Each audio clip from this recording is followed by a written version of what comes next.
er bara familju hérna út allt. Þannig hvort þú annari að vera komin tilbaka eða áhorfendur Stjörnunnar að fá þig tilbaka? Ég held að þetta sé bara algjörlega 50-50 sko. Já, ég held það.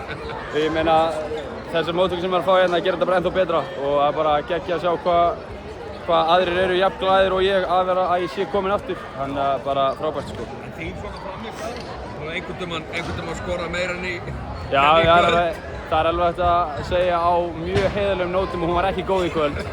En fyrsti leikur og fyrsti leikur. Ég hef ekki miklar áhyggjur af þessu sko, en þeir vita hvað ég get gert og ég veit það sjálfur. En ég var svona kannski aðeins svo miklar taugar í dag og ég vissi ekki alveg hvernig ég átti að höndla þær. En ég meina næsti liðsfélagi steig bara upp og við náðum að vinna 20 stiga sigur sem er bara einu sem er mikilvægt.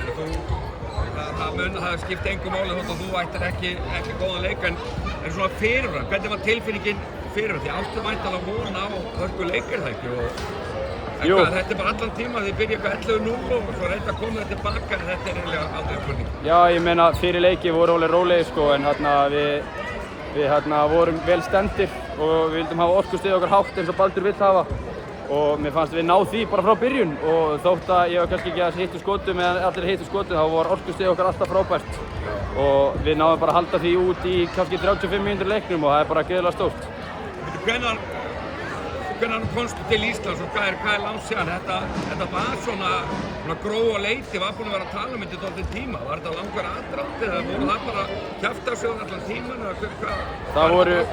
Það voru í rauninni kjaftasögur allan tíman. Þetta er búið að eiga kannski svona 6 daga aðdraganda.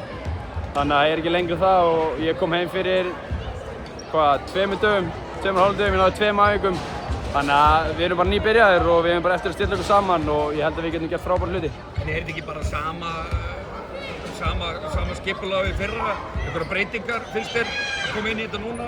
Er það að spila eitthvað öðruvísi eða? Nei, í rauninni ekki. Mér fannst liðsfélagið minni finna alveg opnanir fyrir mig og allt það en ég bara hitt ekki skotunum og það var bara þannig það er í dag og þarna ég eins og segi, mjög lítið stressaður fyrir þessu og ég er bara mjög spenntur og bara liðsfélagarnir og útlendingarnir sem eru hérna núna sem að ég spilaði ekki með fyrra tóku bara gríðarlega vel á móti mér og ég er náttúrulega búinn að fylgjast með þeim í allan vetur þannig að við þekkjumst betur en að bara það að við erum búin að vera saman á 2 æfingum.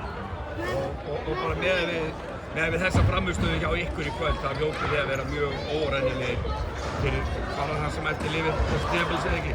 Jú, Þetta þér inn í hópinn núna og voru góðir fyrir þannig að Já, ég meina það er væntanlega planið hjá Stjörnunni fyrir það að vera að fá mig er að þykkja hópinn og stækka aðeins breiddina. Það var kannski svona smá sem vantaði hjá þeim fyrir en þeir eru komnir á gott ról og ég ætla ekki að stoppa það, ég ætla bara að bæta í það.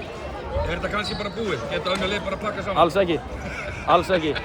Það vita öll lið að play-offs á Íslandi er erfiðasti tími ársins og skemmtilegasti tími ársins og það eiga allir sjans en við náttúrulega gerum bara allt til þess að vera tilbúinir fyrir það. Takk hjálpa fyrir.